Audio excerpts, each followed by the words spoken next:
नमो बुद्धाय व सविनय सप्रेम जय भीम. बुद्ध विहार समन्वय समितीच्या वतीने आपण जी व्याख्यानमाला राबवत आहोत, या व्याख्यानमालेदरम्यान आज आपणास मार्गदर्शन करण्यासाठी या ठिकाणी आपल्या सोबत आहेत आदरणीय नंदकिशोरजी साळवे सर. एक मिनिट, आवाज एक सेकंड प्लीज. जरा येतोय आवाज? येतो. हो हो हो, एकच सेकंड. माईकचा थोडासा इश्यू होता. एक मिनिट.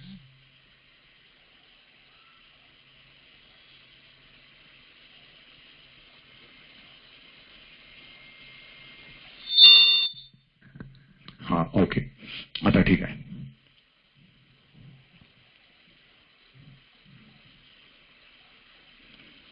ठीक आहे, माईकचा इश्यू होता थोडा, आता क्लिअर झालेला आहे. आज मंगळवार दिनांक 17 ऑगस्ट रोजी या 25व्या व्याख्यानासाठी आपण सन्मानपूर्वक निमंत्रण केलं आहे आदरणीय नंदकिशोरजी साळवे सर यांना. महामानव बोधिसत्व डॉक्टर बाबासाहेब आंबेडकर यांची जी ग्रंथसंपदा आहे, या ग्रंथसंपदेविषयी आदरणीय साळवे सरांनी आपल्याला यापूर्वी मार्गदर्शन केलेलं आहे. त्याचाच पुढील भाग म्हणून आज सर आपल्याला या ग्रंथांचा हेतू व परिचय या दृष्टिकोनातून महत्वपूर्ण मार्गदर्शन करणार आहेत. आदरणीय नंदकिशोरजी साळवे सर यांचं मी बुद्धविहार समन्वय समितीच्या वतीने तसंच समस्त उपासक उपासिका बंधू भगिनींच्या वतीने अगदी हार्दिक हार्दिक स्वागत करतो. बुद्धविहार समन्वय समितीचे संस्थापक मुख्य संयोजक आदरणीय गुरुवर्य अशोकभाऊ सरस्वती बोधी हे देखील या ठिकाणी उपस्थित झालेले आहेत. आपल्या सर्वांच्या वतीने मी आदरणीय अशोकभाऊ यांचं देखील नम्रपणे हार्दिक हार्दिक स्वागत करतो. आजच्या या व्याख्यानासाठी जे उपासक उपासिका बंधू भगिनी वेळात वेळ काढून उपस्थित झालेले आहेत, त्या सर्व उपासक उपासिका बंधू भगिनींचं देखील अगदी मनापासून हार्दिक हार्दिक स्वागत करतो. आज या व्याख्यानाला सुरुवात करण्यापूर्वी मी आपल्या सर्वांच्या वतीने आदरणीय अशोक भाऊ यांना नम्रपणे विनंती करतो की भाऊ, आपण त्रिशरण पंचशील वंदना घेऊन या व्याख्यानाची सुरुवात करावी आणि त्यानंतर आदरणीय साळवे सर यांना सन्मानपूर्वक व्याख्यानासाठी पाचारण करावे. आदरणीय अशोक भाऊ. सर्वांना जय भीम. नमो बुद्धाय. महाकारुणिक तथागत सम्यक संबुद्ध बोधिसत्व परमपूज्य डॉक्टर बाबासाहेब आंबेडकर, सद्गुरू महात्मा ज्योतिबा फुले, गाडगे बाबा, कबीर महाराज यांच्या पावन स्मृतींना आपल्या सर्वांच्या वतीनं विनम्र अभिवादन आणि पंचांग प्रणाम. ज्यांना आपल्याला ऐकायचं आहे ते महाराष्ट्रातील थोर विचारवंत आणि विद्वान आदरणीय नंदकिशोरदादा साळवे यांना वंदन. या व्याख्यानासाठी उपस्थित असलेले सर्व ज्येष्ठ आणि श्रेष्ठ असलेले उपासक उपासिका यांना वंदन. माझ्या बरोबरीचे आणि माझ्यापेक्षा लहान असलेल्यांना मैत्रीपूर्ण जय भीम.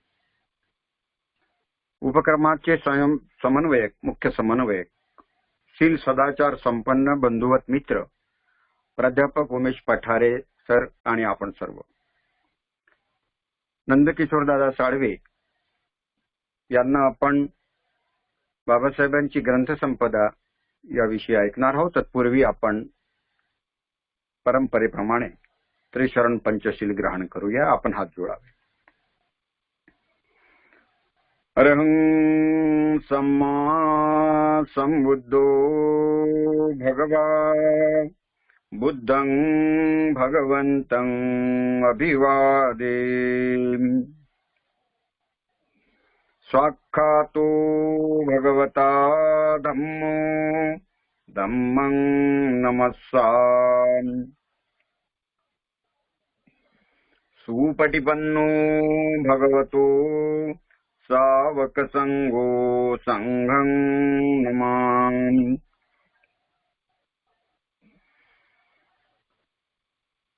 नमो तस्स भगवतो अरहतो सम्मा सम्बुद्धस्स नमो तस्स भगवतो अरहतो सम्मा सम्बुद्धस्स नमो तस्स भगवतो अरहतो सम्मा सम्बुद्धस्स बुद्धं शरणं गच्छामि धम्मं शरणं गच्छामि संघं शरणं गच्छामि द्वितीयंपि बुद्धं शरणं गच्छामि द्वितीयंपि धम्मं शरणं गच्छामि तृतीयंपि बुद्धं शरणं गच्छामि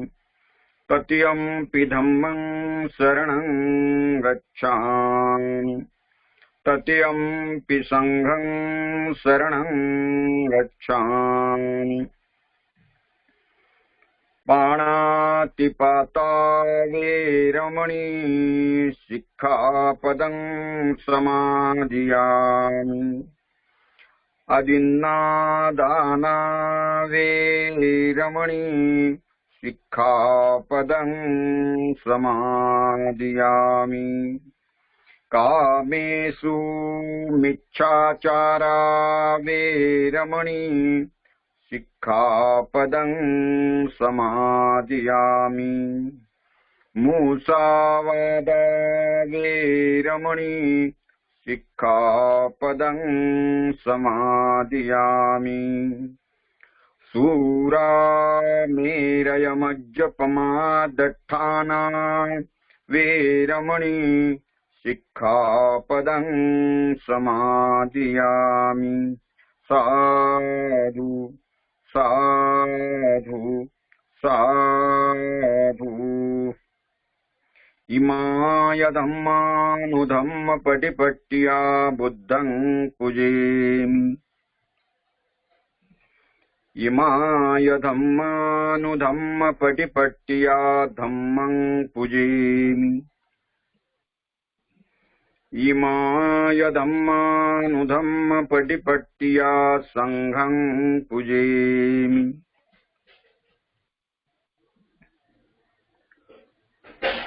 सर्व भिक्खू संघाला क्षमा याचना आणि पंचांग प्रणाम. बाबासाहेब आंबेडकरांच्या ग्रंथ संपदेचा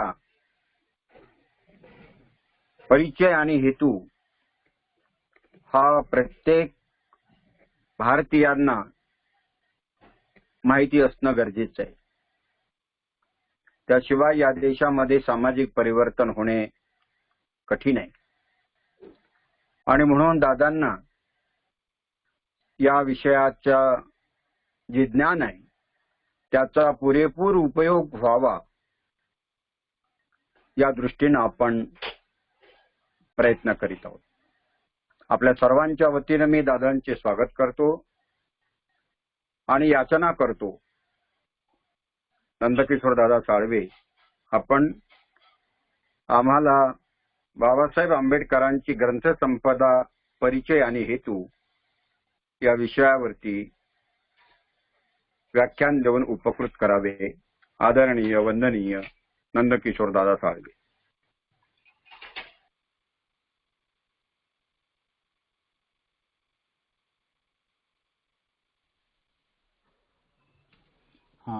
सर आवाज येतो? हो, तुमचा येतो. माझा येतो? हो सर, आवाज अगदी क्लिअर आहे. ऑडिओ व्हिडिओ क्लिअर आहे. सर फक्त एकच मिनिट घेतो तुमचा. आपण काल पाली भाषा प्रशिक्षणाच्या दृष्टिकोनातून जे अपील केलं होतं आणि व्हॉट्सअप ग्रुप क्रिएट केला होता, तर काल रात्री 9 वाजता आपण व्हॉट्सअप ग्रुप क्रिएट केला आणि आज सायंकाळी 6 वाजता तब्बल 257 मेंबर जॉईन झाल्यामुळे तो ग्रुप अगदी बंद करावा लागला. 257 सदस्य जॉईन झाले. त्यानंतर आपण लगेचच दुसरा ग्रुप क्रिएट केला आणि त्यामध्येही जवळपास आता अंदाजे 30-40 लोक मेंबर झालेले आहेत. हे जे सर्व आपले उपासक उपासिका बंधू भगिनी या आपल्या विनंतीस आवाहनास मान देऊन या ग्रुपमध्ये जॉईन झालेले आहेत प्रशिक्षणासाठी. त्या सर्वांचं हार्दिक हार्दिक स्वागत आणि आपण दिलेल्या प्रतिसादाबद्दल आपले मनपूर्वक धन्यवाद. धन्यवाद. सर, आपण आता सुरू करू शकता. ओके. आवाज येतो ना माझा? हो सर. आवाज येतो सर क्लिअर?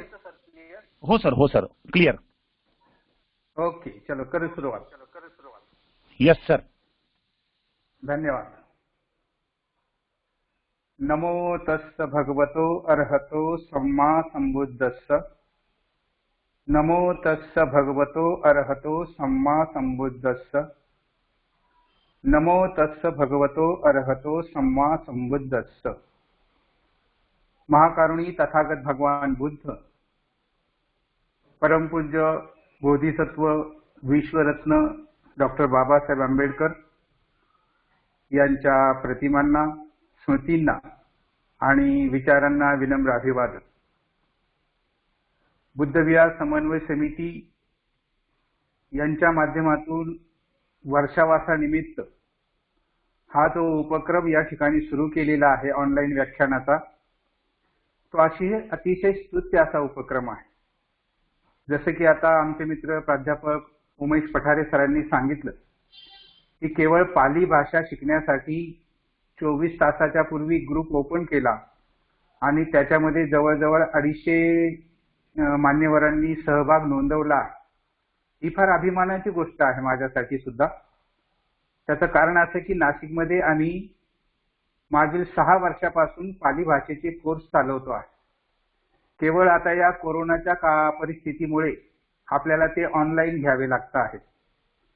आमचे मित्र आयुष्यमान राजेंद्र भालशंकर सर हे या क्लासचं संपूर्ण नियोजन करत आहेत. ही फार आनंदाची गोष्ट आहे आणि मी सुद्धा त्यांच्या वतीनं असं अपील करेल आपल्या सर्वांना, जे सहभागी झाले आहेत त्यांना, की आपण खरोखर या ऑनलाईन व्याख्यानाचा लाभ घ्यावा, जेणेकरून पाली भाषेची प्राथमिक माहिती कमीत कमी आपल्याला मिळेल. पाली भाषेचं प्राथमिक व्याकरण आपल्याला समजून घेता येईल, कारण ते समजून घेतल्याशिवाय पुढे आपल्याला काहीही करता येत नाही. पाली भाषा जगवण्याचा जो काही उद्देश आहे किंवा आता जे काही प्राप्त साधन आहे ते म्हणजे फक्त बौद्ध धम्मातील विधी आहे. विधीशिवाय दुसरं काही पाली भाषेत होत नाही. मग कमीत कमी या विधींचा तरी अर्थ आपल्याला शुद्ध स्वरूपात समजला पाहिजे. हा आपला प्रामाणिक उद्देश पाली शिकवण्याच्या पाठीमागे आहे.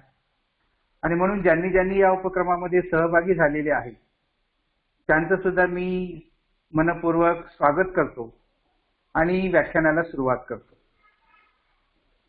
अशोक भाऊंनी जशी माझ्यावर जबाबदारी दिलेली आहे डॉक्टर बाबासाहेब आंबेडकरांची ग्रंथसंपदा याविषयी बोलायचं आहे. आठवड्यातले 5-6 दिवस आपण बौद्ध धम्मावर बोलत असतो, ऐकत असतो आणि मग एक दिवस का होईना बाबासाहेबांची ग्रंथसंपदा या निमित्ताने आपल्याला समजून घेता आली पाहिजे, म्हणून ती जबाबदारी त्यांनी माझ्यावर दिलेली आहे. आणि त्या अनुषंगाने आपण मागील 3 व्याख्यानांमधून बाबासाहेबांच्या 3 ग्रंथांचं आणि एका प्रबंधाचं विवेचन केलेलं आहे. मी नेहमी असं प्रत्येक व्याख्यानामध्ये सांगत आलो की बाबासाहेबांनी जी काही प्रचंड ग्रंथसंपदा निर्माण केलेली आहे त्याचे 5 भाग आहेत, 5 प्रकार आहेत. आणि ते जे 5 प्रकार आहेत त्याच्यामध्ये पहिल्या 3 व्याख्यानामध्ये आपण मानववंशशास्त्राविषयी बाबासाहेबांचं जे लेखन आहे त्या अनुषंगाने ग्रंथांचा थोडासा अभ्यास केला, थोडं समजून घेतलं. खरं म्हणजे बाबासाहेबांची ही मौलिक ग्रंथसंपदा जी आहे ती प्रत्येक बौद्ध धर्मीयाने समजून घेतली पाहिजे. प्रत्येक बौद्ध धर्मीयाने हे संकुचित होईल. माझं म्हणणं असं की प्रत्येक भारतीयाने हे समजून घेतलं पाहिजे. प्रत्येक भारतीय नागरिकाने ही ग्रंथसंपदा समजून घेतली पाहिजे, कारण त्याच्यामध्ये फार अनमोल असा ठेवा आहे. मी जेव्हा संशोधनात्मक पद्धतीने बाबासाहेबांच्या या प्रत्येक ग्रंथाचा अभ्यास करतो आणि त्या अनुषंगाने काही निष्कर्ष काढतो तेव्हा मला अतिशय आनंद होतो की त्या काळच्या परिस्थितीमध्ये, म्हणजे आजपासून कमीत कमी 90 ते 100 वर्षापूर्वीच्या परिस्थितीमध्ये बाबासाहेबांनी जे लेखन केलेलं आहे ते लेखन या प्राप्त परिस्थितीला दिलेलं एक उत्तर आहे. प्राप्त परिस्थितीमध्ये जी काही समस्या निर्माण झाली ती समस्या सोडविण्यासाठी काढलेला मार्ग आहे. आणि म्हणून मी शेवटी ते सांगणार आहे शेवटच्या व्याख्यानामध्ये की कसं आहे. परंतु आज आपण मानववंशशास्त्राच्या विषयीचे 2-3 ग्रंथांचा अभ्यास केला, समजून घेतले. त्याचाच पुढचा भाग म्हणून आपण आज त्यांच्या संविधानिक लेखनासंबंधी समजून घेणार आहोत. संविधानिक लेखन, राज्यघटनेचे लेखन. आपल्याला फक्त एवढंच माहित आहे की डॉक्टर बाबासाहेब आंबेडकरांनी भारताची राज्यघटना लिहिली. परंतु ही लिहिण्यासाठी बाबासाहेब किती वर्षापासून प्रयत्नशील होते याचा आपल्याला अंदाज नाही. आणि म्हणून भारताचं संविधान या अनुषंगाने मी पुढच्या मंगळवारी बोलणार आहे. परंतु तत्पूर्वी बाबासाहेबांनी जे काही विचार मांडलेले आहेत ते विचार कधीपासून मांडले, केव्हापासून मांडले हेही आपण समजून घेणार आहोत. म्हणून आज इथे एक गोष्ट आपण लक्षात घ्यायची आहे की बाबासाहेब आंबेडकर संविधानाचं लिखाण करत असताना, तो मसुदा लिहित असताना त्याच कालावधीमध्ये बाबासाहेब आंबेडकरांनी 2 महत्वपूर्णांची ग्रंथ लिहिले. ते आज आपण समजून घेणार आहोत. त्यापैकी पहिल्या ग्रंथाचं नाव आहे communal deadlock and the way to solve it, म्हणजे जातीय पेच आणि तो सोडवण्याचा मार्ग. हा ग्रंथ बाबासाहेबांनी 1945 साली लिहिलेला आहे. जे प्रथमच हे व्याख्यान ऐकत असतील त्यांच्यासाठी कमीत कमी एवढं तरी आपण लक्षात घेतलं पाहिजे की बाबासाहेबांची जी काही प्रचंड ग्रंथसंपदा आहे त्यातील काही ग्रंथांची नावं तरी आपल्याला कळतील आणि त्या अनुषंगाने त्यात काय सांगितलेलं आहे त्याचा थोडासा आपल्याला अभ्यास तरी होईल. म्हणून आज बाबासाहेबांचा हा जो ग्रंथ आहे 1945 साली लिहिलेला, इथे गोष्ट अशी लक्षात ठेवायची आहे की डिसेंबर 1946 साली बाबासाहेबांची मसुदा समितीवर निवड झाली आणि त्यानंतर मग बाबासाहेबांनी मसुदा लिखाणाला सुरुवात केलेली आहे. परंतु हा जो ग्रंथ आहे जातीय पेच आणि तो सोडवण्याचा मार्ग, म्हणजे communal deadlock and the way to solve it, हा 1945 साली लिहिलेला आहे. त्याच्यावर आज मी बोलणार आहे. आणि त्याच अनुषंगाने दुसरा ग्रंथ आहे, त्याचं नाव आहे संस्थाने आणि अल्पसंख्याक. संस्थाने आणि अल्पसंख्याक म्हणजे स्टेट्स अँड द मायनॉरिटीज. हा ग्रंथ बाबासाहेबांनी 1947 साली लिहिलेला आहे. म्हणून हा जो पूर्ण ग्रंथ, मी नेहमी सांगत असतो की ग्रंथांची पूर्ण नावं आपल्याला माहीत असली पाहिजे. स्टेट अँड मायनॉरिटी हा जो ग्रंथ आहे याचं संपूर्ण नाव असं आहे की states and minorities, what are their rights and how they secure them in the constitution of free India. अशा पद्धतीनं हा ग्रंथ बाबासाहेबांनी 1947 साली लिहिलेला आहे. संविधानाचं मसुद्याचं लेखन करण्यापूर्वी सुद्धा बाबासाहेब 1920 पासून, समजा 20ला तर त्यांची सुरुवात झाली राजकारणात, पण कमीत कमी 1928 पासून भारताच्या संविधानावर चिंतन मनन करत होते. ही गोष्ट बऱ्याच जणांना माहीत नाही. आणि म्हणून थोडीशी पार्श्वभूमी सांगून मी विषयाकडे येईन. ती पार्श्वभूमी अशी आहे की 1920 साल, तर साल लक्षात घेत चला. 1920 मध्ये डॉक्टर बाबासाहेब आंबेडकरांनी भारतातील सामाजिक चळवळीमध्ये प्रथम सहभाग घेतला.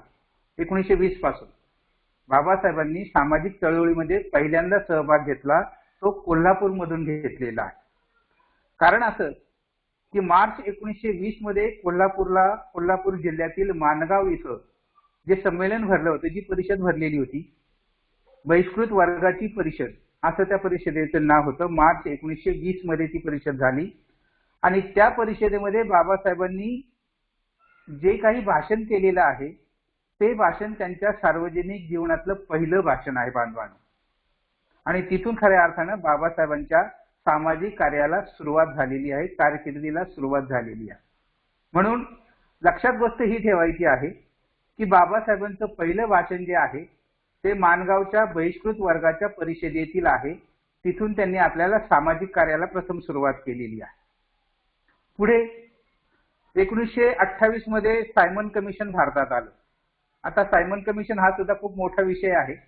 परंतु तो इथे घेण्याचं प्रयोजन नाही. पण तर लक्षात ठेवायचं एवढंच की सायमन कमिशन भारतात आलं आणि भारतातील त्या कमिशनचं काम काय होतं की भारतातील सामाजिक आणि राजकीय गटांच्या प्रतिनिधीशी चर्चा करायची. भारतातले जे सामाजिक आणि राजकीय क्षेत्रातले मान्यवर आहेत, मोठी मोठी व्यक्ती आहेत, त्यांच्याशी चर्चा करायची. आणि चर्चा कशाची करायची तर भारतामध्ये संविधान आपल्याला निर्माण करायचं आहे, त्या संविधानिक सुधारणांच्या शिफारसी करण्याची जबाबदारी या कमिशनवर म्हणजे आयोगावर सोपविण्यात आलेली होती. आणि म्हणून हे कमिशन जे आहे सायमन कमिशन हे भारतातल्या मान्यवर व्यक्तींच्या भेटी घेत होतं आणि त्यांच्याकडनं माहिती जाणून घेत होतं की संविधान कशा प्रकारे तयार करायचं आहे. परंतु काँग्रेसने या कमिशनवर बहिष्कार टाकलेला होता. त्याची कारण वेगळी आहे ती नंतर कधीतरी मी सांगेन.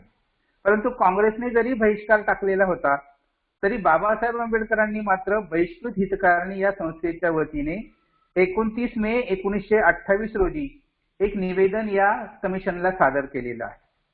29 मे 1928 रोजी बाबासाहेबांनी सायमन कमिशनला एक निवेदन सादर केलं. त्यालाच आपण म्हणतो की सायमन कमिशन पुढे बाबासाहेबांनी साक्ष दिली. आणि एका वेळी सांगायचं तर त्या कमिशन ते निवेदन कशासाठी होतं तर बाबासाहेबांनी त्या निवेदनामध्ये राखीव जागांसह अस्पृश्यांसाठी स्वतंत्र मतदारसंघाची मागणी केली होती. हा सर्वात महत्वाचा मुद्दा त्या निवेदनामध्ये होता की अस्पृश्यांना राखीव जागा मिळाल्या पाहिजेत आणि अस्पृश्यांना स्वतंत्र मतदारसंघ सुद्धा मिळाले पाहिजे अशा अर्थाचं ते निवेदन 1928 साली दिलं होतं. त्याच्यामधून त्यांनी संविधानिक चर्चा सुरू केली होती. म्हणजे 1928 ला सुद्धा बाबासाहेब संविधानाचा विचार करत होते हे मला आपल्याला निदर्शनास आणून द्यायचं आहे. पुढे 1930 आणि 31 मध्ये 2 गोलमेज परिषदा झाल्या.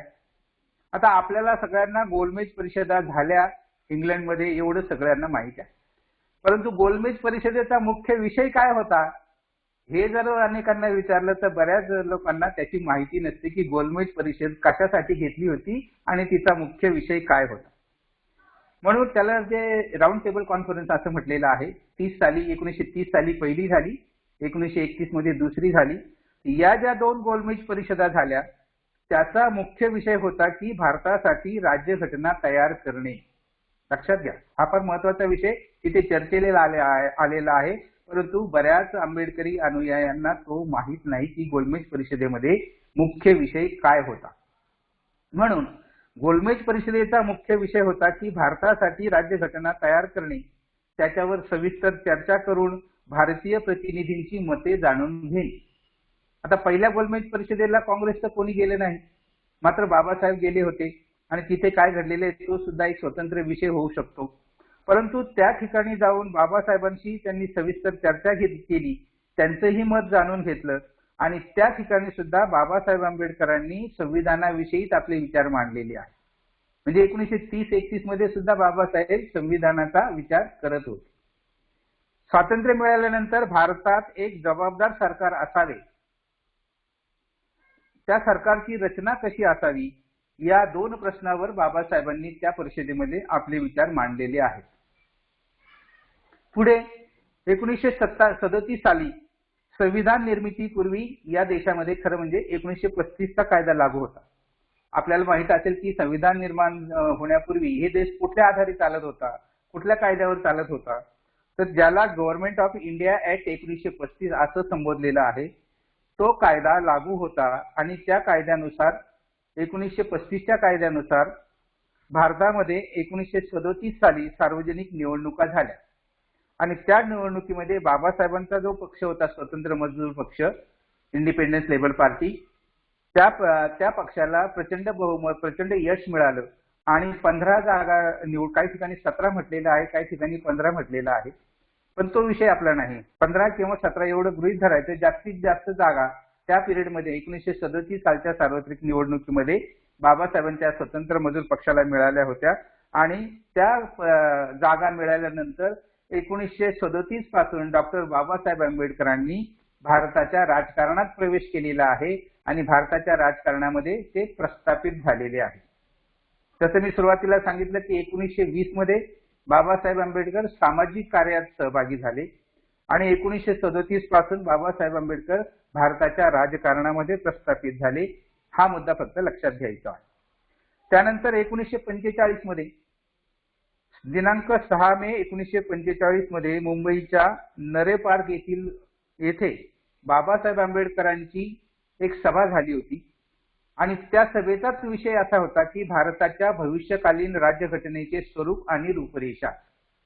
भारताच्या भविष्यकालीन राज्यघटनेची जी पुढे राज्यघटना तयार होणार होती भारतामध्ये, त्या राज्यघटनेचं स्वरूप कसं असलं पाहिजे, तिची रचना कशी असली पाहिजे, तिची रूपरेषा काय असली पाहिजे, या विषयावर बाबासाहेबांनी एक प्रदीर्घ व्याख्यान दिलेलं आहे. त्यात भारताची भावी राज्यघटना कशा प्रकारे तयार केली पाहिजे या अनुषंगाने त्यांनी विचार मांडलेले आहेत. आणि तेच पुढे आज मी ज्याच्यावर बोलणार आहे तो ग्रंथ आहे communal deadlock and a way to solve it. या ग्रंथावर आपण आता चर्चा करणार आहोत.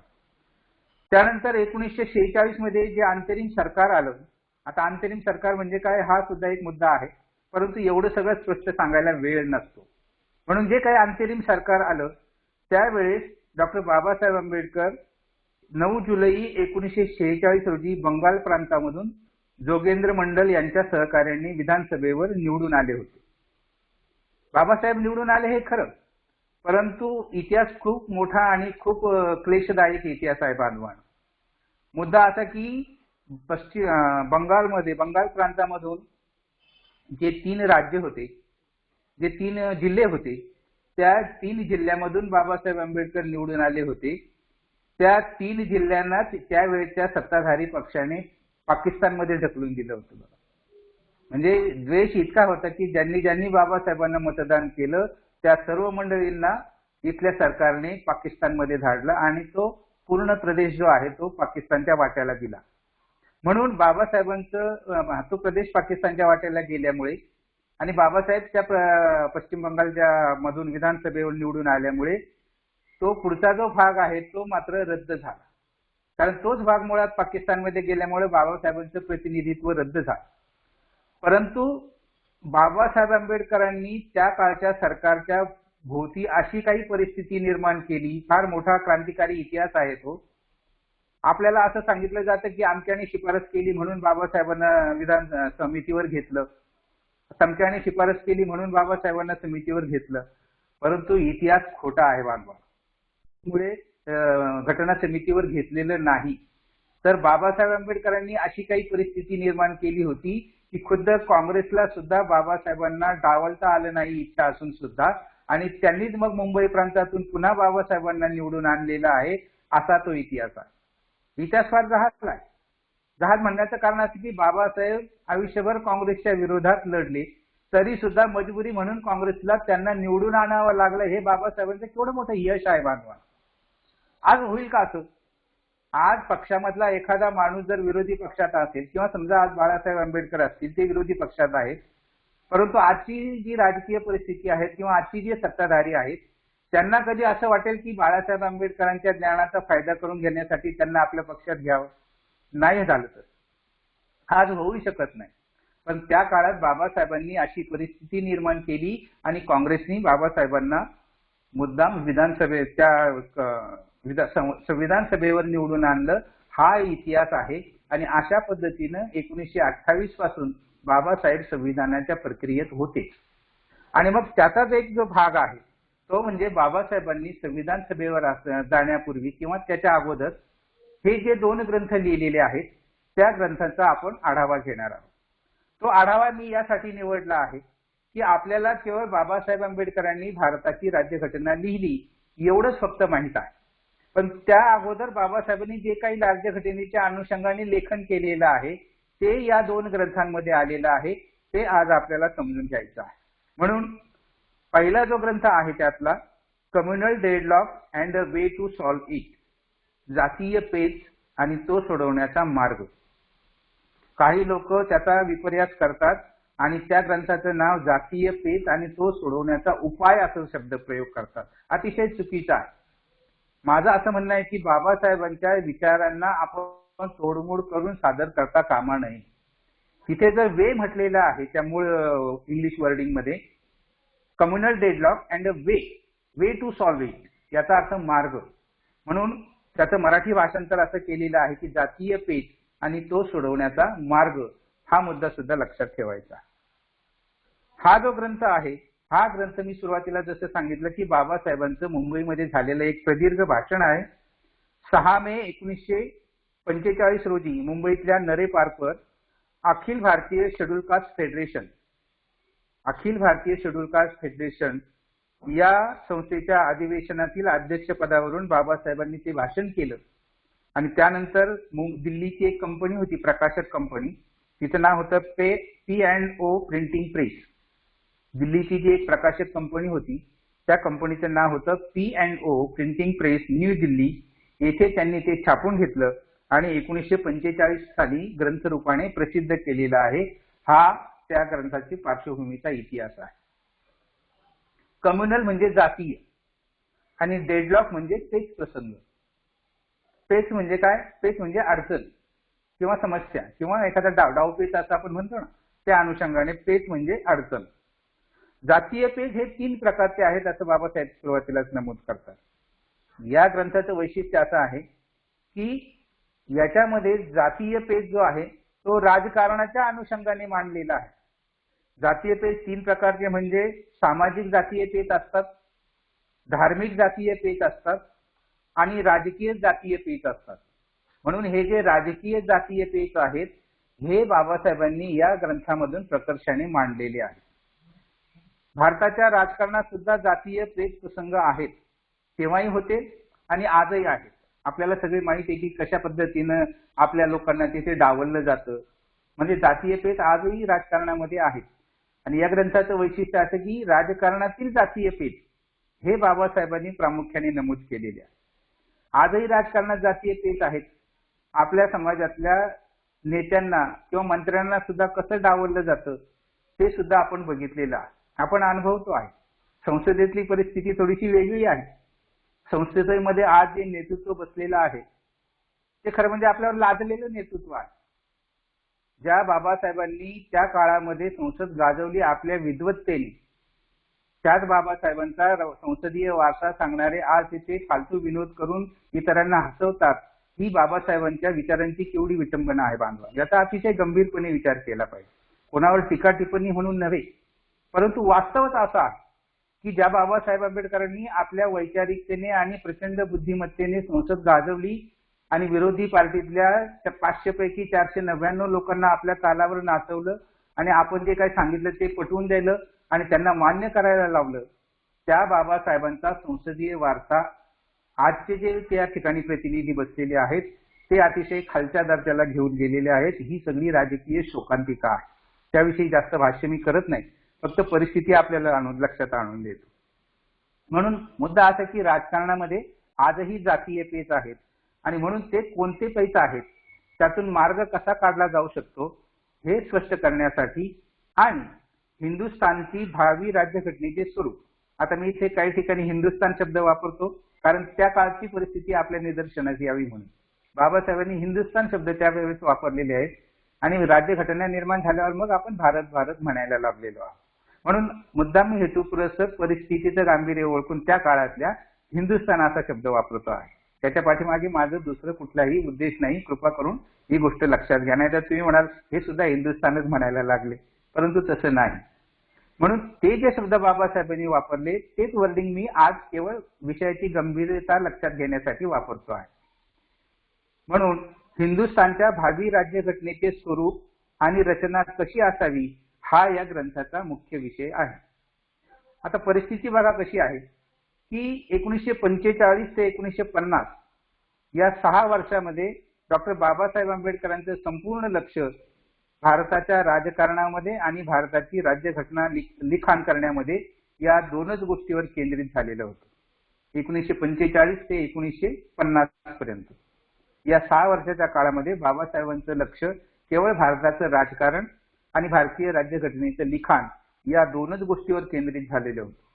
आणि जेव्हा मी त्यांच्या ग्रंथसभ्यतेचा अभ्यास करतो तेव्हा माझ्या असं लक्षात येतं की या 6 वर्षामध्ये बाबासाहेबांनी 8 ग्रंथ लिहिलेले आहेत. तेवढं मोठं काम आहे बघा. हा सगळा पाठीमागे असलेला व्याप सांभाळून 6 वर्षामध्ये बाबासाहेबांनी 8 ग्रंथ लिहिलेले आहेत. पण ते 8 ग्रंथ कोणते आहेत माहितीसाठी फक्त त्यांची नावं सांगतो की 1945 साली त्यांनी 3 ग्रंथ लिहिले. हा जो आता आपण चर्चेला घेतलेला आहे तो communal deadlock and way to solid हा पहिला ग्रंथ. दुसरा होता what Gandhi and Congress have done to the untouchable हा दुसरा ग्रंथ.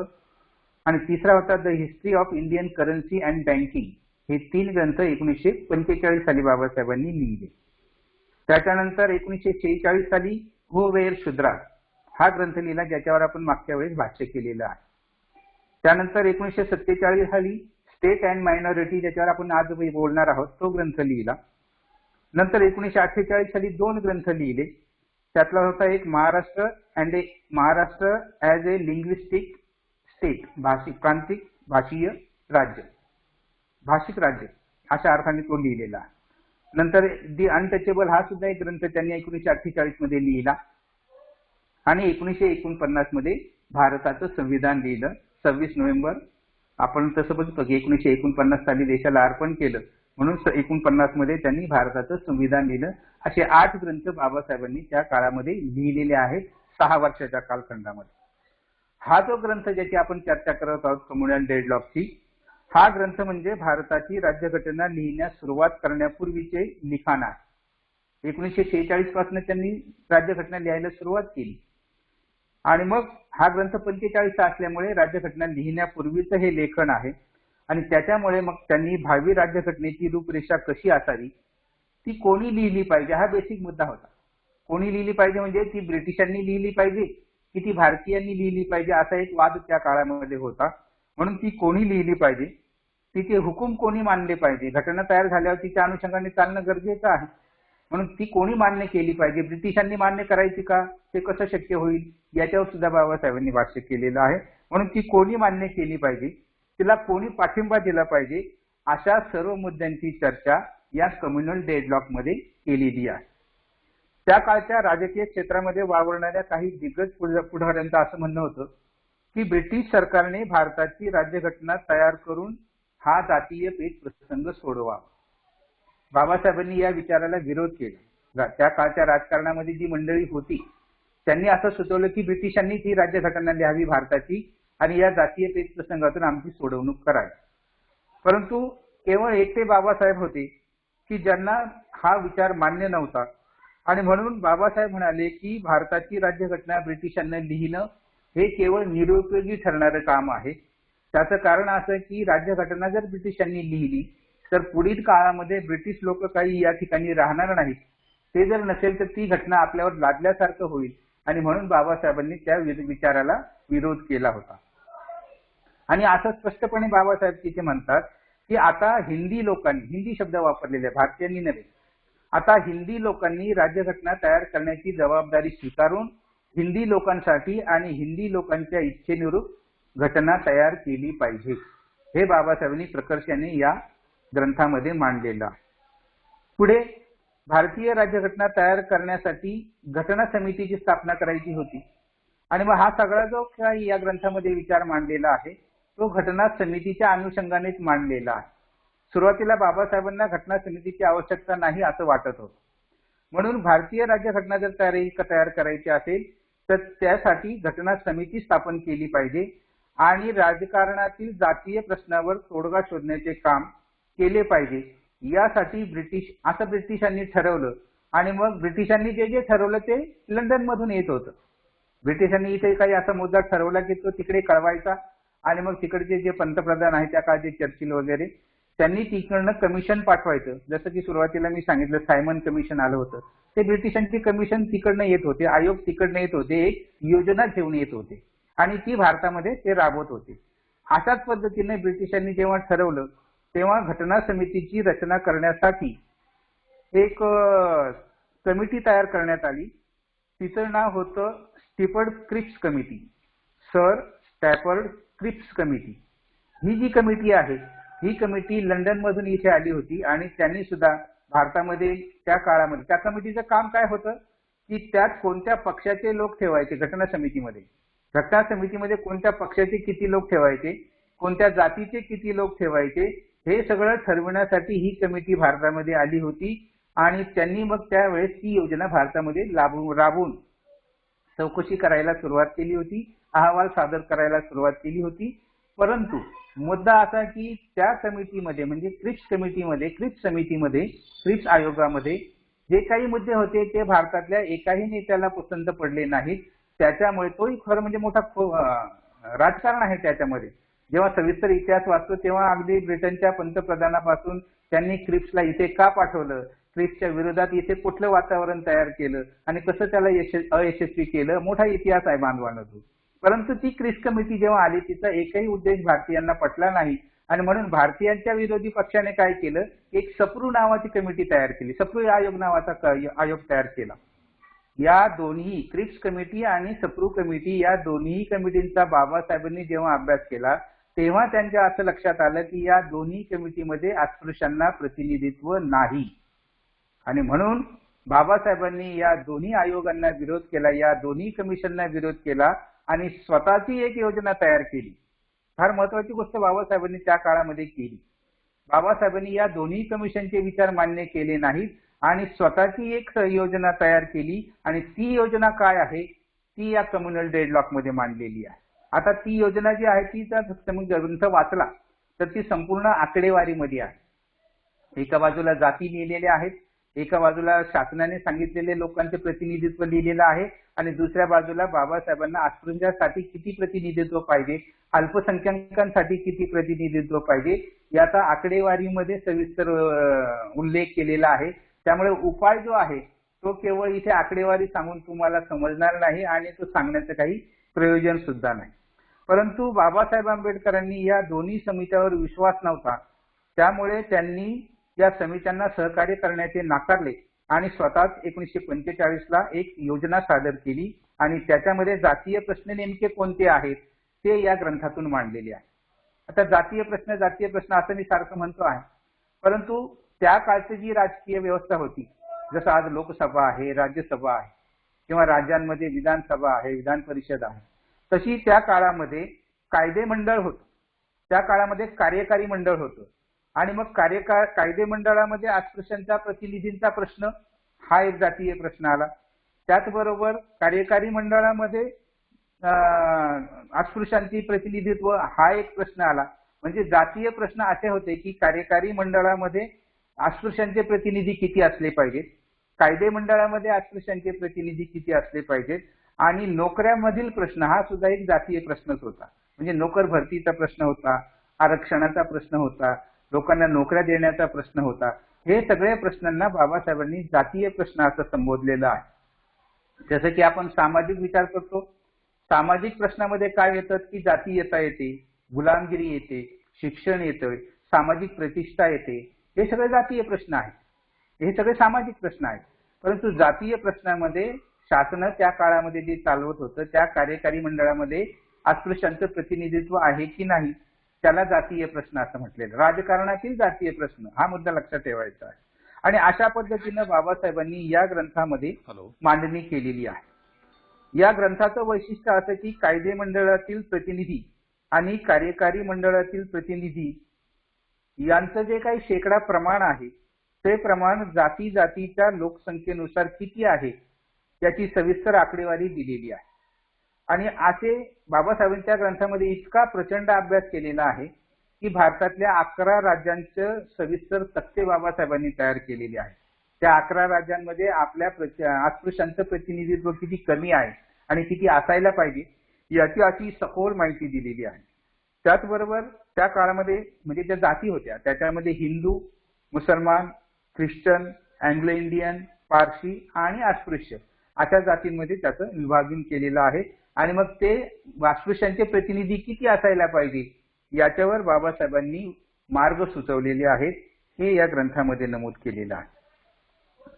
बाबासाहेब आंबेडकरांच्या योजना अस्पृश्य आणि अल्पसंख्याकांना सत्ता मिळवून देणारी होती.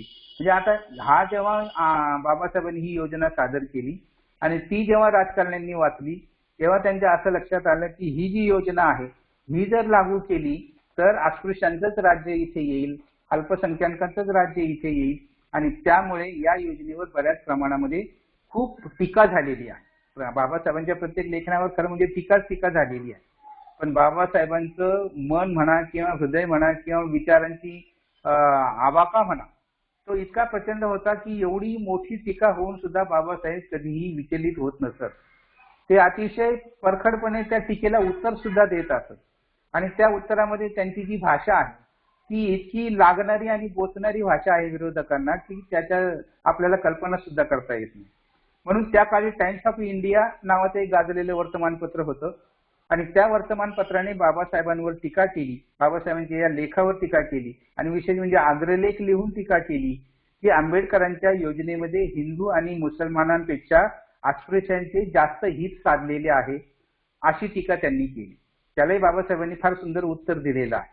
त्याचबरोबर त्या काळामध्ये ऑल इंडिया हरिजन सेवक संघाचे एक सेक्रेटरी होते, एक नावाजलेले पुढारी होते. त्यांचं नाव A.B. ठक्कर असं होतं आणि ठक्कर बाप्पा नावाने ते जास्त प्रसिद्ध होते. त्या ठक्कर बाप्पांनी सुद्धा या योजनेवर टीका केली बाबासाहेबांच्या आणि सांगितलं की बाबासाहेबांच्या या योजनेमध्ये रानटी लोकांना म्हणजे आदिवासी लोकांना, भिल्ल लोकांना काहीही प्रतिनिधित्व दिलेले नाही अशी सुद्धा त्यांनी टीका केलेली आहे. आणि अर्थातच अशा अनेक टीका होत्या, त्याच्यातल्या या 2 टीका महत्वाच्या म्हणून इथे मी उल्लेख केला. अर्थात या सर्व प्रकारच्या टीकांना बाबासाहेब आंबेडकरांनी अतिशय स्पष्टपणे उत्तर देऊन वास्तव काय आहे ते त्यांच्या निदर्शनास आणून दिलेलं आहे. थोडक्यामध्ये वेळेचं बंधन पाळून मी हे सांगतो आहे आपल्याला. थोडक्यामध्ये भारतीय राज्यघटना तयार करण्यासाठी जी घटना समिती बनवायची होती त्यात हिंदुस्थानातील सर्व पक्ष आणि सर्व जाती यांना पक्षाच्या दर्जानुसार व जातींना त्यांच्या लोकसंख्येच्या प्रमाणानुसार घटना समितीत प्रतिनिधित्व द्यावे याचा अभ्यास करण्यासाठी इंग्लंडच्या पंतप्रधानांनी 1941-42 मध्ये सर स्टेपल क्रिप्स यांच्यातर्फे एक योजना भारतात घेऊन त्यांना पाठवलं होतं. याचा उल्लेख आणि याचा अभ्यास या ग्रंथामध्ये आलेला आहे. परंतु त्यावर आक्षेप घेत भारतातील लोकांनी सप्रू समिती निर्माण केली आणि त्यांच्यातर्फे असे सर्वेक्षण करण्याचा प्रयत्न केला, परंतु तो सुद्धा फेल गेलेला आहे, तो सुद्धा यशस्वी झालेला नाही. आणि म्हणून बाबासाहेब आंबेडकरांनी या दोन्ही समित्यांना विरोध केला, कारण या दोन्ही समित्यांमध्ये अस्पृश्यांचे प्रतिनिधी नव्हते. म्हणून बाबासाहेब आंबेडकरांनी स्वतःचीच एक योजना तयार करून अस्पृश्यांना शासनकर्ती जमात बनविण्यासाठी प्रयत्न केले. एका व्याख्यानामध्ये बाबासाहेबांनी बोललेलं आहे की आपल्याला शासनकर्ती जमात बनायची आहे, पण शासनकर्ती जमात बनायची म्हणजे नक्की काय बनायचं हेच आपल्याला कळालं नाही आणि त्याच्यामुळे आपली अशी एक प्रकारची अवहेलना झालेली आहे. यासाठी त्यांनी प्रयत्न केले आणि भारताच्या राजकारणातील जातीयतेत सोडविण्यासाठी मार्ग सुचविलेले आहेत. हा या ग्रंथाचा प्रमुख आशय आहे. बाबासाहेबांनी जो मार्ग सांगितलेला आहे तो जातीनिहाय आकडेवारीनुसार आहे आणि तो टक्क्यांमध्ये सांगितलेला आहे, त्यामुळे तो मार्ग मात्र या ठिकाणी स्पष्ट करणं शक्य नाही. एवढं मात्र खरं की बाबासाहेब आंबेडकरांनी आपल्या संविधानिक ज्ञानाची झलक या तत्कालीन राजकारण्यांना या ग्रंथाच्या माध्यमातून दाखवलेली आहे. तत्कालीन राजकारण्यांनी जेव्हा हा बाबासाहेबांचा ग्रंथ वाचला तेव्हा बाबासाहेबांचं राज्यघटनेच्या अभ्यासाविषयी किती सखोल ज्ञान आहे हे त्यांना कळून चुकलं होतं. आणि म्हणून मी जसं मगाशी म्हणालो की परिस्थिती बाबासाहेबांनी अशी निर्माण केली. बाबासाहेबांचं नाव गांधींनी सुचवलं असा एक विचार मांडला जातो, समितीमध्ये घ्यावं म्हणून नेहरूंनी शिफारस केली असाही विचार मांडला जातो. असे अनेक विद्वान होते की ज्यांनी शिफारस केली आणि मग बाबासाहेबांना घटना समितीवर घेतलं. हा विचार साफ खोटा आहे, एवढं फक्त या माध्यमातून लक्षात ठेवावं. आणि हा जो ग्रंथ आहे हा सुद्धा आपण एक अभ्यास म्हणून तो वाचला पाहिजे, एवढी फक्त विनंती आपल्याला करतो. दुसरा जो ग्रंथ आहे त्या ग्रंथाचं नाव आहे स्टेट्स अँड मायनॉरिटीज. हा सुद्धा ग्रंथ बाबासाहेब जेव्हा संविधानाचा मसुदा लिहित होते 1946 ते 1949 पर्यंत, त्याच काळामध्ये हा ग्रंथ लिहिलेला आहे. हा 47 साली लिहिलेला आहे, म्हणजे सारखाच लिहिलेला आहे. पण महत्वाचं म्हणजे या ग्रंथाचं वैशिष्ट्य आपण लक्षात घेतलं पाहिजे की बाबासाहेबांनी स्वतःची वैयक्तिक राज्यघटना तयार केलेला हा ग्रंथ आहे. आता जे संविधान आपल्याकडे मिळतं ते तर देशासाठी त्यांनी तयार केलंच, परंतु हे करत असताना त्यांनी स्वतः जो काही अभ्यास केलेला होता तो अभ्यास कशा स्वरूपाची घटना असली पाहिजे ते मात्र या स्टेट्स अँड मायनॉरिटीज मध्ये मांडलेलं आहे. संस्थाने आणि अल्पसंख्याक असं मराठी त्याचं नाव आहे. त्याच्यामध्ये म्हटलेलं आहे state and minorities, what are their rights and how they secure them in the constitution of free India. स्वतंत्र भारतामध्ये त्याचे कसे लागू करण्यात आलेले आहेत ते त्यांनी मांडलेलं आहे. बाबासाहेब आंबेडकरांनी 1936 मध्ये स्वतंत्र मजूर पक्ष स्थापन केला होता. इतिहास असा आहे की 1936 मध्ये बाबासाहेबांनी इंडिपेंडंट लेबर पार्टी हा पक्ष निर्माण केला होता आणि 1942 साली या पक्षाचं विसर्जन केलं आणि शेड्यूल कास्ट फेडरेशन या पक्षाची स्थापना केलेली आहे. आणि याच पक्षाच्या माध्यमातून बाबासाहेबांनी हे दोन्ही ग्रंथ जे आहेत ते त्या ठिकाणी सादर केलेले आहेत, सरकारला सादर केलेले आहेत. आणि या दोन्ही ग्रंथाचा जो उद्देश आहे तो म्हणजे जाती आधारित राजकारणाकडून नीतिमत्तेचं राजकारण कसं करता येईल या गोष्टीवर त्यांनी भर दिलेला आहे. 1946 मध्ये मसुदा समितीचे अध्यक्ष झाल्यानंतर राज्यघटनेचा मसुदा तयार करीत असतानाच राज्यघटनेचा एक स्वतंत्र मसुदा तयार करून त्याला मेमोरेंडम असं म्हटलेलं आहे. मेमोरेंडम म्हणजे निवेदन म्हटलेलं आहे. त्या निवेदनाच्या स्वरूपात त्यांनी केंद्राला सादर केला होता.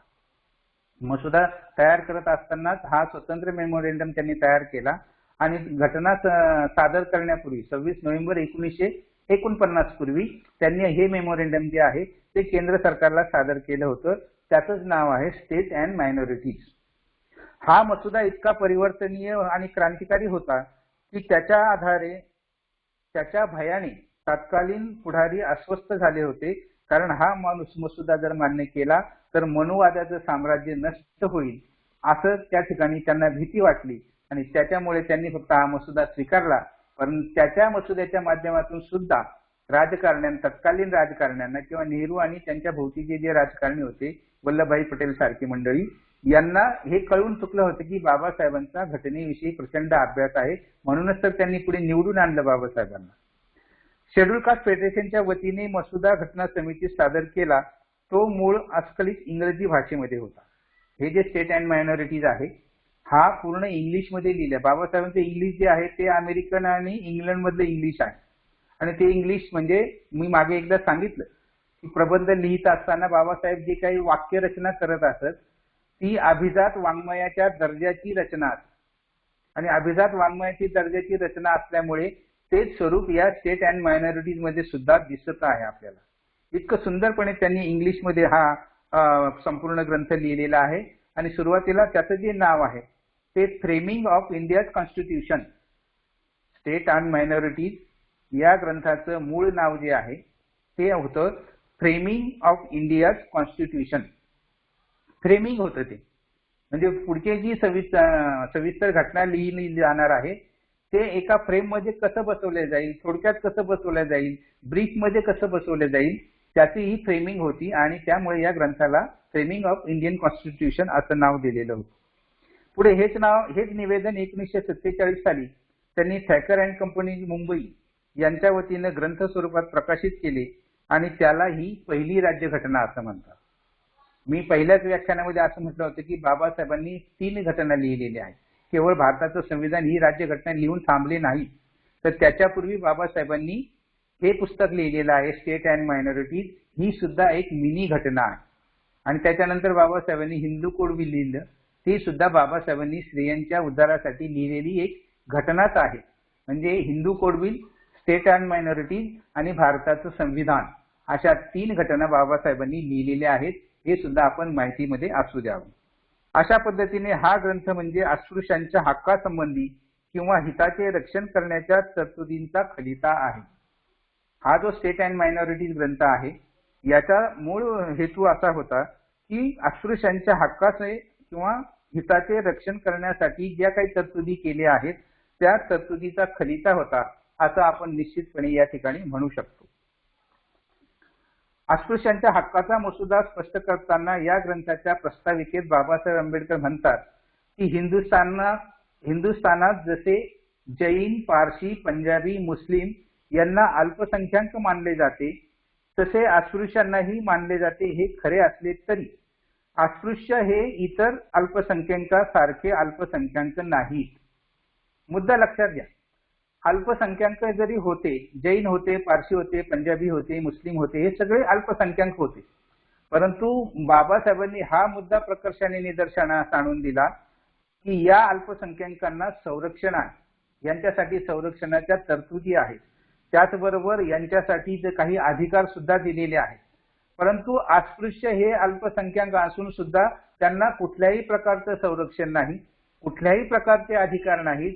हा मुद्दा प्रकर्षाने बाबासाहेबांनी तत्कालीन राज्यकर्त्यांच्या निदर्शनास आणून दिला या ग्रंथाच्या माध्यमातून. म्हणजे अल्पसंख्याक भारतामध्ये जेवढे होते त्या सगळ्यांना संरक्षण होतं, फक्त अस्पृश्यांना संरक्षण नव्हतं. म्हणून अस्पृश्य हे जरी अल्पसंख्याक असले तरी इतर अल्पसंख्याकासारखे मानले जात नव्हते नाही, हे बाबासाहेबांनी त्यांच्या निदर्शनास आणून दिलेलं आहे.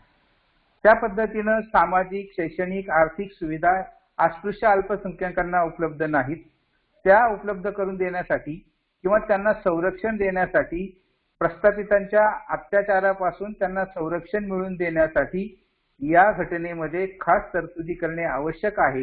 ही बाब सुद्धा या ग्रंथाच्या माध्यमातून तत्कालीन राज्यकर्त्यांच्या निदर्शनास बाबासाहेबांनी आणून दिलेली आहे.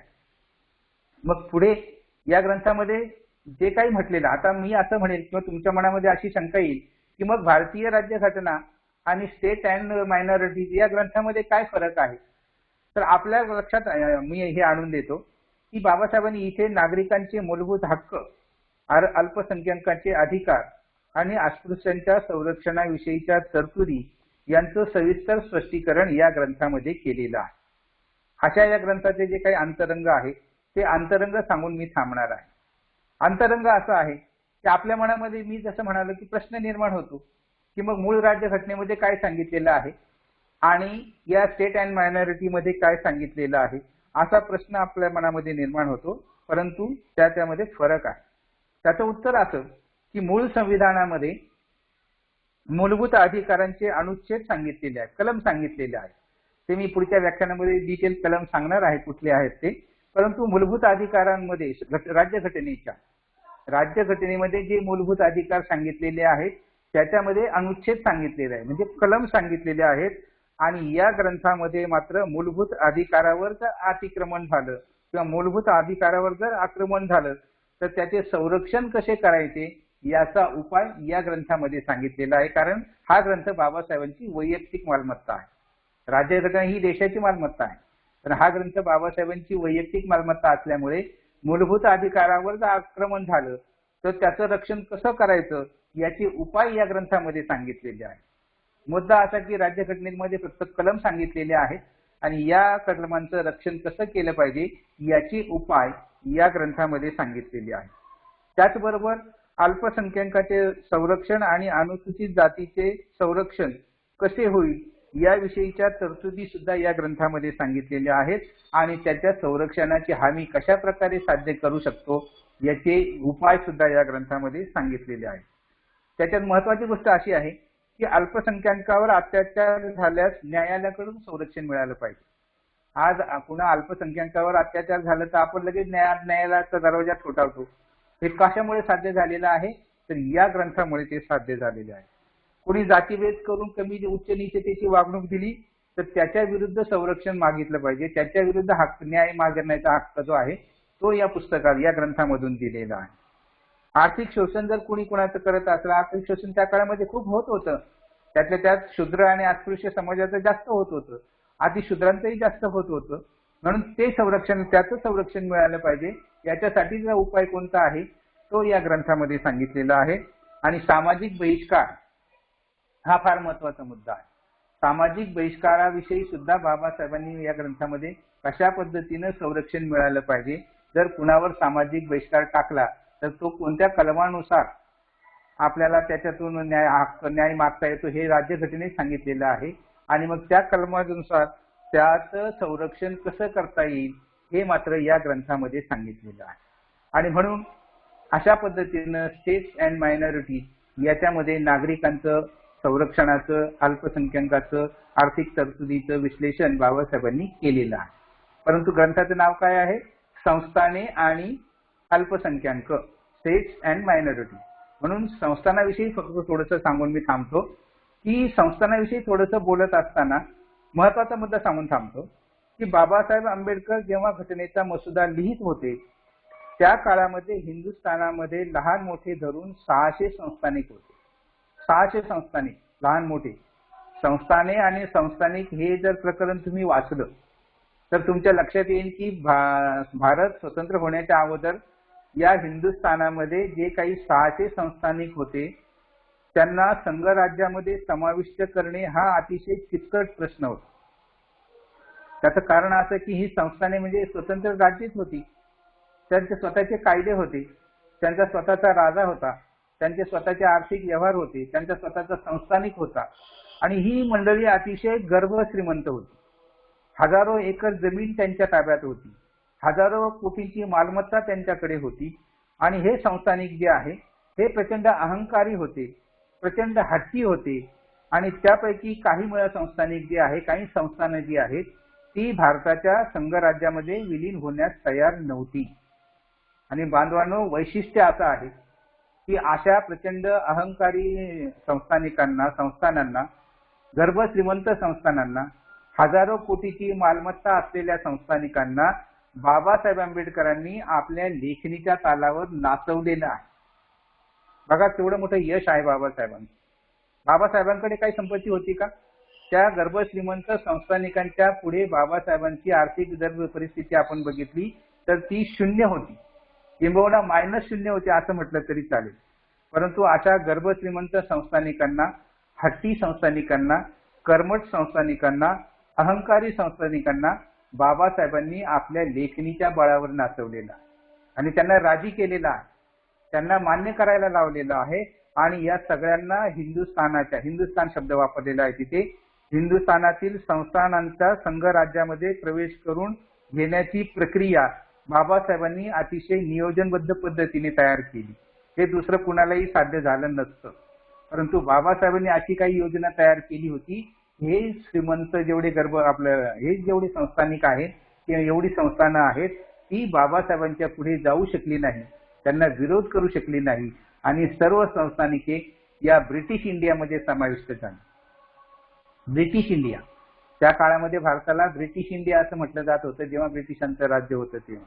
आणि या ब्रिटिश इंडियामध्ये हे सगळे संस्थानिक बाबासाहेबांच्या नियोजनबद्ध कलमानुसार, नियोजनबद्ध आखणीनुसार भारतामध्ये विलीन झालेले आहेत आणि भारत एक सार्वभौम राष्ट्र तयार झालेलं आहे. त्याचं संपूर्ण श्रेय जे आहे ते बाबासाहेब आंबेडकरांच्या या ग्रंथाला आहे.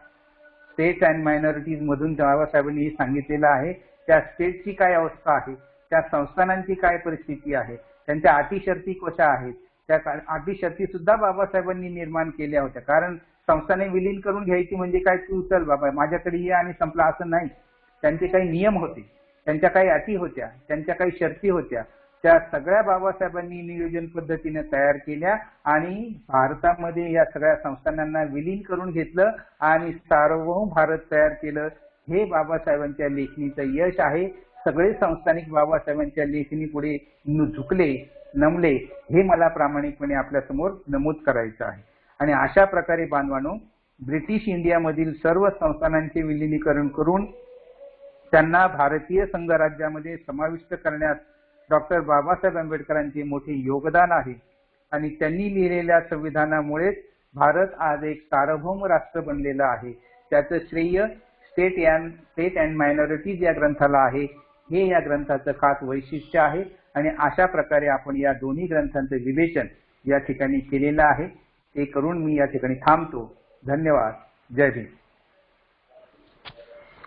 खूप खूप धन्यवाद आदरणीय साळवे सर. अतिशय अभ्यासपूर्ण असं विवेचन आपण या ठिकाणी केलेलं आहे.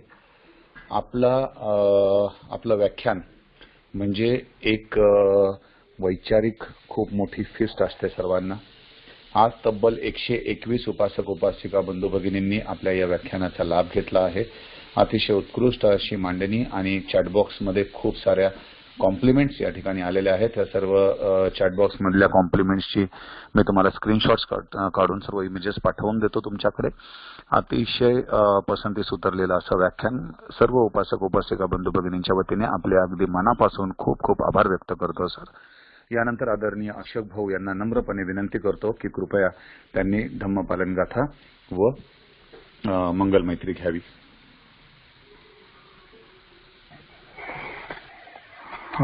धन्यवाद नंदकिशोरदादा साळवे. खूप सुंदर पद्धतीनं विषयाची मांडणी केली. आज ज्यांच्याकडे मृत्यू झाला असेल त्या मृत झालेल्या व्यक्तींच्या प्रती आदरांजली. जे आजारी असतील ते सर्व आजारातून बरे होत, सर्व नातेवाईक सुखी राहोत, सर्व प्राणी मात्र सुखी राहोत, शत्रूही सुखी राहो आणि मित्रही सुखी राहो, त्याचंही भलं हो, ही मंगल मैत्री करण्यासाठी आपण हात जोडावे. सबका मंगल हो, सबका मंगल हो,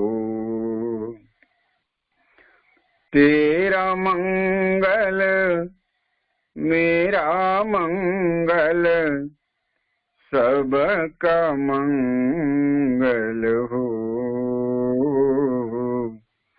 सबका मंगल हो. दृश्य और अदृश्य सभी जीवों का मंगल हो रे. जल के थल के और गगन के प्राणी सुखिया हो, सबका मंगल हो. दस दिशाओं के सब प्राणी मंगल लाभी हो रे.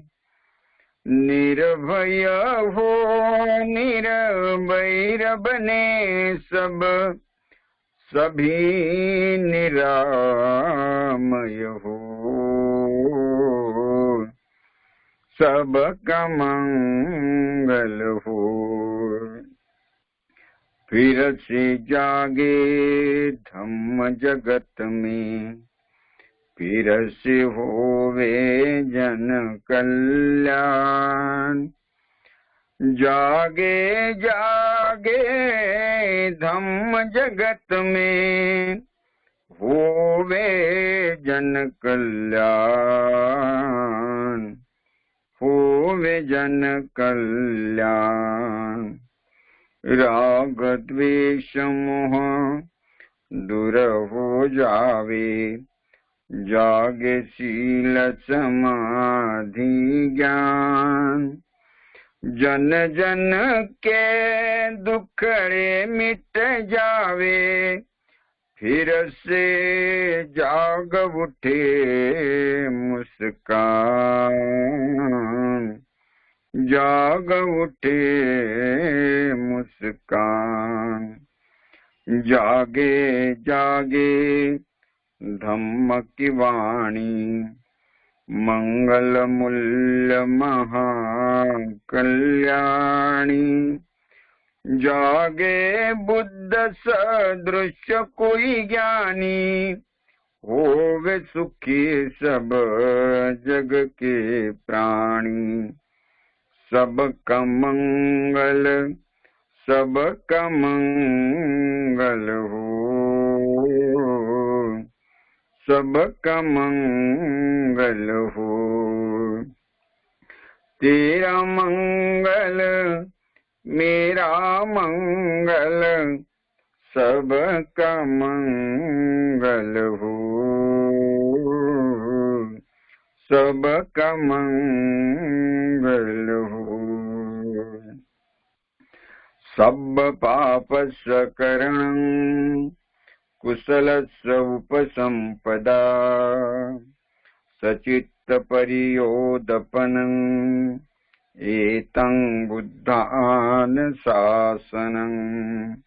धम्मं चरे सुचरितं नतं दुच्चरितं चरे.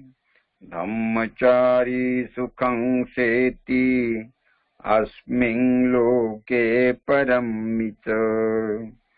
न तावता धम्मधरो यावता बहुभासति. योच अपम्पि श्रुत्वानं धम्मं कायेन पश्यति.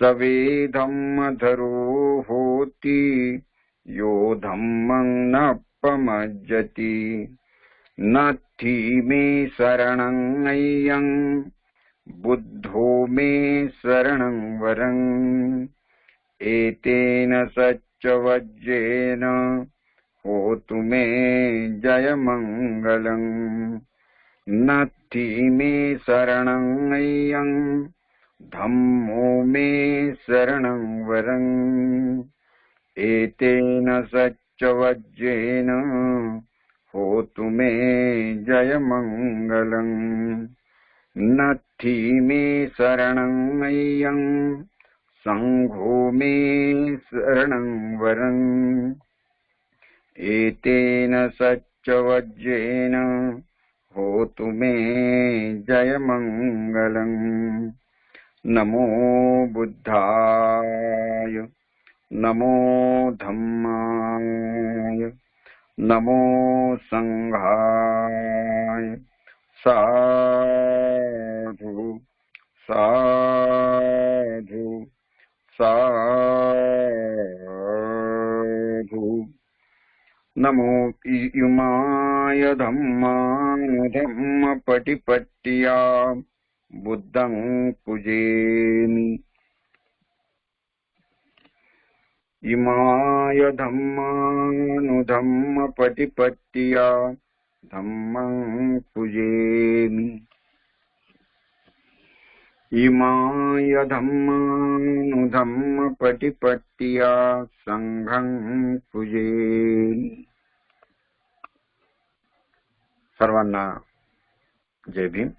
काही सूचना असतील तर सूचना सांगतील पठारे सर, अन्यथा कार्यक्रम संपल्याची उद्घोषणा करतील। उद्या आपण भंते धम्मबोधी यांच्याकडून सुत्तावरती आपण प्रवचन धम्मदेशना ऐकूया। पठारे सर।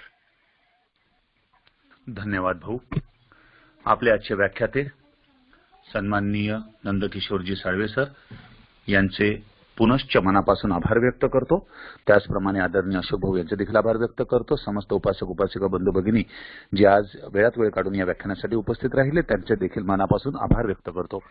महत्त्वपूर्ण सूचना अशी आहे की काल आपण विनंती आवाहन केल्याप्रमाणे पाली भाषा प्रशिक्षण वर्गासाठी ज्या 257 सदस्यांनी या ग्रुपमध्ये आपली मेंबरशिप कालच एंडोर्स केली, आज पुन्हा दुसऱ्या ग्रुपमध्ये तब्बल जवळपास 90च्या आसपास सदस्य जॉईन झालेले आहेत।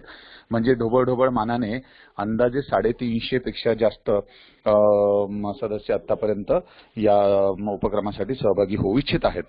मला असं वाटतं की हा जो प्रतिसाद आहे हा अगदीच ओव्हरवेल्मिंग ज्याला म्हणतो अशा स्वरूपाचा आहे। त्यामुळे आपण सर्वजण अभिनंदनास पात्र आहात आणि आपले मनापासून आभार देखील व्यक्त करतो। आदरणीय भालशंकर सर आता या व्हॉट्सअप ग्रुपच्या माध्यमातून आपलं पाली भाषा प्रशिक्षण सुरू करून देतील। आपल्या सर्वांचं त्या ग्रुपमध्ये स्वागत आहे, या उपक्रमामध्ये स्वागत आहे आणि आपले आभार देखील व्यक्त करतो। आजचे व्याख्यान या ठिकाणी संपले असे जाहीर करतो।